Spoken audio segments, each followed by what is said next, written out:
이제 마지막 발표로 갈 텐데요. AI5에 제가 더 이상 이제 뭐 CEO 얘기 안 하려고 그랬는데 이건 안 할 수가 없어서요. AI5의 CEO시죠.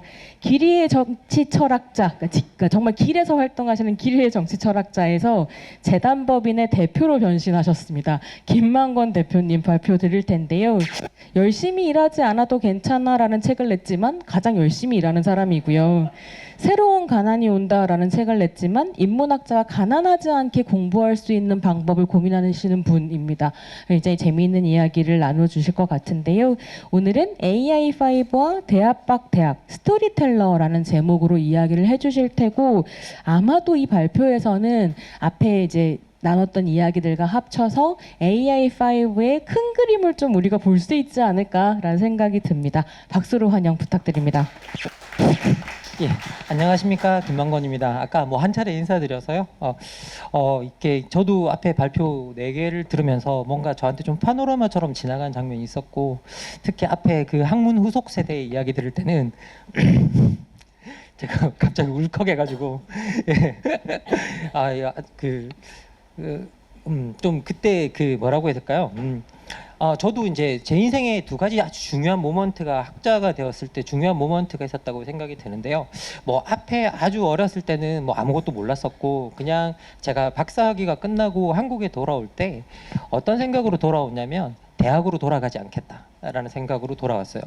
그리고 그냥 난 바깥으로 대학 밖으로 나가서 일반 보통 사람들을 같이 호흡하는 그런 사람이 될 거야. 만약에 뭐 우리 앞에서 봤던 이제 우리 김진 선생님의 표현을 빌리자면 아주 멀리서 읽고 가장 가까이 가서 막 이야기하는 사람이 될 거야. 라는 이제 생각으로 이제 돌아왔었습니다. 그래서 이제 저 나름대로는 그 시기 때 아주 제가 이제 어떻게 보면 저 자신에 대해서 그 선택에 대해서 유학이 끝나고 난 다음에 좀 의심했던 순간들이 있었어요. 그리고 사실 제가 유학 끝나고 돌아와서 딱 비행기 내리고 집에 가서 짐 풀고 바로 강의를 나갔었는데요. 그때 이제 그 강의가 느티나무 아카데미에서 하는 정의의 계보학이라고 하는 강의였습니다. 근데 그 강의에 가서 딱 처음에는 저는 이제 뭐 이제 유학 끝나고 들어오고 저를 아무도 모를 거고 그래서 거기 가면 사람은 있을까 그리고 고민하고 딱 들어갔는데 정말 강의장에 한 60명 정도 되는 분들이 앉아 계신 거예요. 요즘으로선 좀 상상할 수 없는 규모의 분들이 앉아 계셨는데 처음에 그게 너무 이거 무슨 일이 나한테 벌어진 거지? 라고 생각을 하고 거기 나가서 이제 강의를 시작하기 위해서 제가 준비해온 시 한 편이 있었어요. 근데 가난하다고 해서 사랑을 모르겠는가라고 하는 그 첫 줄을 딱 읽었는데 그 앞에 계신 분들이 너무 고마운 거예요. 아, 내가 대학 밖에서도 살아남을 수 있겠구나라는 생각을 이제 확신을 주신 거죠.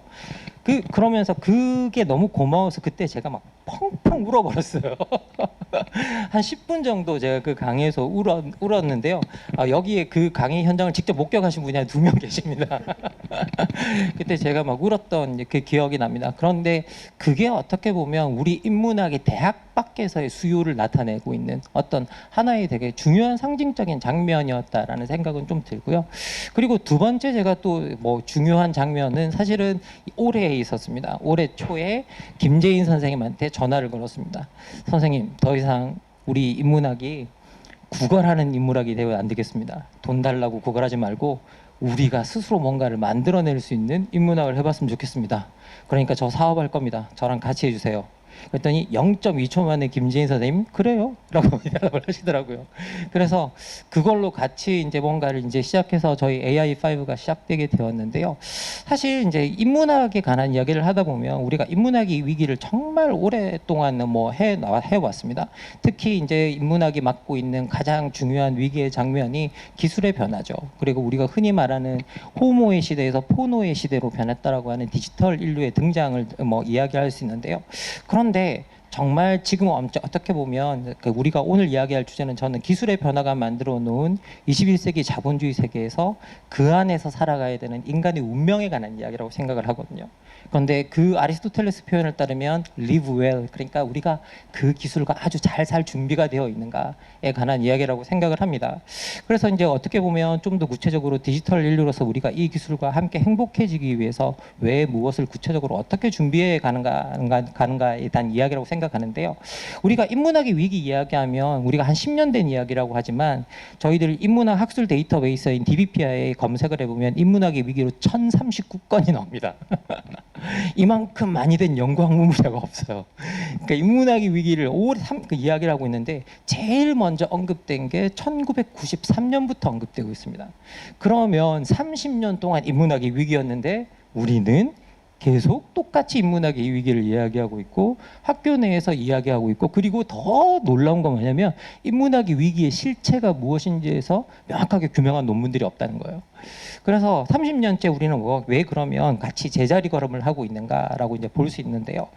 그러면 인문학은 왜 이제 어떻게 보면 제가 기술의 발전에 무력할까라고 했는데, 인문학의 위기와 함께 나타난 동시적 현상을 들여다보면 그때 인문학의 위기가 나올 때 전 세계적으로는 지구적 시장이 구축되고 있었고, 그 다음에 디지털 기술이 엄청나게 발전이 확산되고 있었습니다.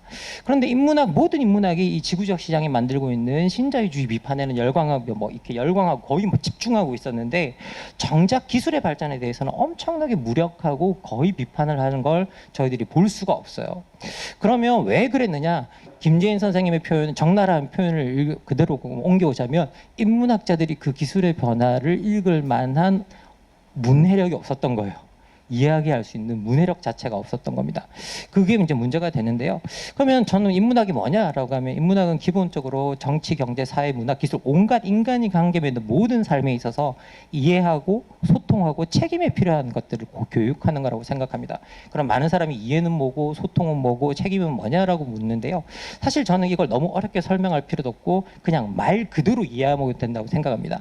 이해는 understand라고 우리가 이야기하는데요. 여기서 under라는 말은 사실 아래에 있다는 뜻이 아니라 between, among, 사이에 있다는 뜻입니다.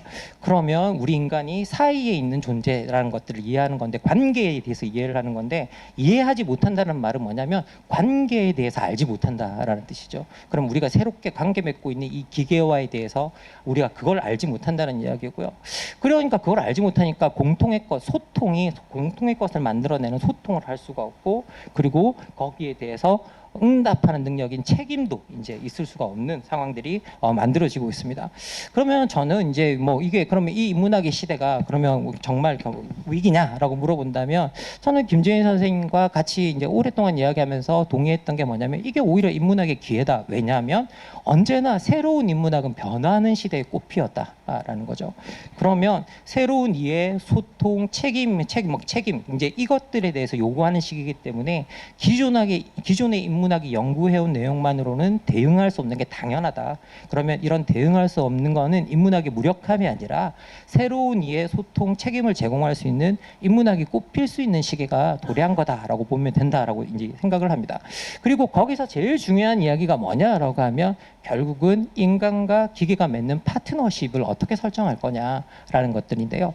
사실 우리가 처음 기계 시대가 시작되고 디지털 시대가 시작되었을 때 자꾸 이런 것들을 밀어내는 현상들이 나타났는데, 가장 대표적인 질문들이 이런 것들이죠. 인간의 형상을 하고 인간처럼 생각하는 기계가 본격적으로 등장한다면 이제 인간의 존재의 의미는 뭐냐? 그리고 인간보다 더 똑똑한 기계라면 인간을 지배하려 들 것 아니냐? 인간보다 더 일 잘하는 기계, 우리 일자리를 뺏어갈 것 아니냐? 그런데 이런 두려움을 느끼는 이유, 제가 말씀드렸듯이 새롭게 관계 맺는 세계에 대한 이해, 소통, 책임에 대한 교육 경험이 부족하기 때문이다라는 생각이 들어요. 그러면 어떻게 긍정적 파트너십을 이 양자에서 맺을 수 있느냐? 그냥 하나의 샘플인데요. 우리가 스마트폰 이야기할 때 스마트폰을 중독되었다라고 표현할 것이냐, 아니면 스마트폰이 우리 신체의 일부가 되었다라고 표현할 것이냐는 상당히 기계와 인간이 맺는 관계 자체를 다르게 설정해 준다.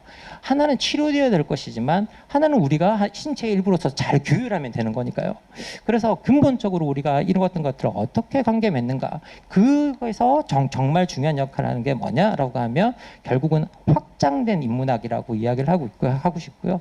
그래서 이제 어떻게 보면 우리가 이런 긍정적 파트너십을, 기계와 맺는 긍정적 파트너십을 이제 어디까지 넓혀야 되느냐, 비인간 존재로서의 어떤 우리 다양한 옆에 생명들, 그리고 우리 삶의 현실적인 조건인 지구로까지 다 확장을 할 수 있어야 된다라는 이야기를 여러분께 드리고 싶습니다. 그래서 어떻게 보면 뭐 비인간 존재로서의 생명, 기후 위기, 뭐 탄소 연료 사용, 디지털 기술 이거 아무것도 분리된 게 없거든요. 그래서 이것들을 다 같이 볼 수 있는 어떤 시기인 것 같고요. 그리고 이런 인문학의 변화의 방향 자체는 우리가 과거에는 늘 정복의 대상으로, 통치의 대상으로 생각했던 기계, 비인간, 지구, 우주를 우리와 동등한 관계 속으로 올려놓는 어떤 같이 관계를 맺고 같이 평화롭게 조화롭게 잘 지내야 될 존재로서 보는 어떤 그런 인문학의 방향으로 변해야 된다고 생각하는데, 저는 그걸 그냥 우정의 인문학 정도로 표현하고 싶습니다. 그리고 김재인 선생님께서는 이걸 할 수 있는 방법으로 이미 인문학에서 뉴 리버럴 아트로 우리가 뭔가 전환이 와야 된다라는 이야기를 이미 해주신 것 같아요. 그래서 디지털 시대에 필요한 새로운 문해력이 필요하다라는 이야기를 해주셨고요. 그리고 저는 이제 어떻게 생각하냐면, 이제 이 뉴 리버럴 아트의 핵심이 새로운 기술의 축적인가라고 본다면 저는 아닌 것 같아요. 이제 이 시대에는 어떤 그 지식을 어떤 가치와 태도로 쓰는가가 진짜 중요한 시기가 왔다. 다시 도래했다라는 좀 생각이 들고요. 그래서 어떤 우리가 교육이 자꾸 이제 지식 수준이 소득 수준이었는데, 그러다 보니 자꾸 학교 현장에 지식의 주입을 목적으로 했는데, 그런 것에서 조금 벗어날 수 있는 오히려 계기가 될 수 있겠다. 그리고 더 나가서 우리가 이제 암기식 교육이 제국주의 때문에 암기식 교육이 필요했던 시기가 있었습니다. 어느 곳에나 뭐 관료들을 파견해도 똑같이 어떤 것들을 할 수 있어야 됐죠. 그래서 어떤 제국주의 관료주의가 만들어낸 암기식 교육에서 탈피해서 이제 새롭게 뭔가를 질문을 잘하는 사람들이 뭔가를 할 수 있는 시대가 돌아왔기 때문에, 이런 것들은 생각의 근력을 기르는 작업들이 분명히 필요하다고 생각이 들고요. 그리고 또 뉴 리버럴 아츠에서 이야기할 때, 이제 정보를 텍스트로 습득하던 시대에서 음성으로 습득하고 나누는 시대로 바뀌었다 라고 저는 좀 생각을 듭니다. 우리가 흔히 텍스트를 보다가 영상을 보면 자꾸 시각적 효과를 생각하는데, 그것보다는 훨씬 듣는 효과들이 지금 현재 중요하거든요. 그래서 근본적으로 이런 음성 중심적으로 바뀐 상황, 그리고 더 나가서 아까 말씀드린 기계와 인간과의 관계를 어떻게 설정하실 것인가. 그런데 이제 그러면 이런 것들을 제가 이제 대학에서 좀 해보자라는 이야기를 하고 있는데요. 이게 왜냐라고 하면 결국은 인문학 시장의 이중 구조 때문입니다. 아까 이제 다 대학의 위기는 설명을 했고요. 근데 대학 밖에서는 사실은 지금 현재 인문학의 수요가 엄청 많아집니다. 그리고 더 좀 솔직히 말씀드리면, 지금까지의 대학 문화는 스토리텔링을 할 수 있는 능력들, 그러니까 아까 제가 여기서 이제 인문학이 시장 이중구조 이야기를 했는데, 실제 1990년대 말부터 이제 인문학 수요가 바깥에서 엄청나게 성장하고 있는데, 문제는 뭐냐라고 하면, 이 인문학 밖에서 대학 밖에서 인문학이 성장할 수 있는 이유는 뭐냐면, 스토리텔링 능력을 가진 사람들이 바깥에서 많이 활동을 했기 때문이다라는 생각이 들거든요. 그런데 근본적으로 대학 문화는 또 스토리텔러들에게 되게 척박한 문화가 사실은 만들어져 있는 것도 사실입니다. 그러면 대학 밖 대학은 가능한가라고 했을 때, 실제 저는 이게 세계가 연결되어 있고, 이 연결된 세계를 저는 늘 시간과 공간을 압축했다라고 표현하고 있는데요. 그래서 근본적으로 어떻게 보면 이 대학 안에서의 좁은 세계가 아니라 이 세계가 다 연결되어 있다면, 이 연결된 세계에서 자신이 스토리텔러로서의 정체성을 보여줄 수 있다면, 우리가 뭔가 여기서 다른 것들을 시작해 볼 수 있지 않을까라는 이제 생각을 좀 하고 있습니다. 그리고 대학 밖 대학이 결국은 이렇게 말씀드리면 지구적 차원의 모델이다라는 것들을 말씀드리고 싶고요.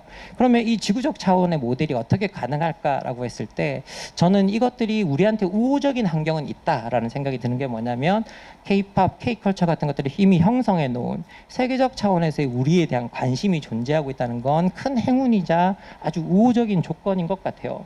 그래서 지금 현재 우리에 대한 관심을 어떻게 세계와 동등한 관계 속에서 잘 연결시켜 놓느냐는 상당히 중요하고요. 그리고 이런 것들이 지금 현재 거대 언어 모델이 성장하고 있다는 것도 상당히 중요한, 저는 어떤 우호적인 환경이라고 생각을 해요. 그러면 우리말로 했다고 해도 이것들이 다양한 언어로 사실 거대 언어 모델을 통해서 쉽게 건너갈 수 있다라는 거죠. 지금 제가 1분밖에 안 남았다 그러는데요. 그러면 제가 마지막으로 정리를 해야겠습니다. 저는 사실 이제 AI를 제가 어제 바드에게 물었습니다. 여러 학문 분야를 쭉 대면서, AI야, 너는 어떤 학문을 제일 못하니? 그랬더니 AI가 저한테 인문학과 사회과학을 제일 잘 못합니다라고 답했습니다. 인문학과 사회과학을 제일 잘 못합니다라고 답했거든요. 그런데 AI는 아무리 복잡하더라도 규칙과 패턴이 일정하게 반복되는 일이면 누구보다 잘 할 수 있습니다. 그런데 우리의 삶은 뭐냐라고 하면 우리 인간사의 본질은 우연성에 가득 차 있습니다. 사실 플라톤 철학의 목적이 뭐였냐면 우리 인간사의 우연성을 통제하고 싶었던 것들입니다.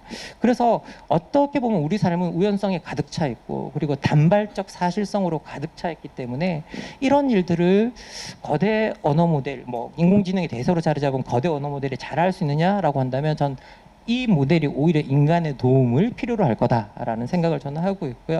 그리고 그래서 도래할 뉴 리버럴 아츠야말로 인공지능 시대에 가장 기계가 필요로 하는 인간의 파트너십을 어떤 그 파트너십의 본질적 능력을 제공할 거다라는 게 제 그냥 막연하게 가지고 있는 아이디어입니다. 그리고 이것들을 가지고 뭔가 해볼 수 있지 않을까라고 지금은 생각하고 있습니다. 이런 상상력 자체가 얼마나 먹힐지는 모르겠지만 이런 것들을 또 구현해 보려고 직접 시도해 보는 것도 어떻게 보면 저희들 인문학을 하는 사람들이 할 수 있는 일이 아닐까라는 이제 이야기를 드리면서 오늘 제 발표는 여기서 끝맺도록 하겠습니다.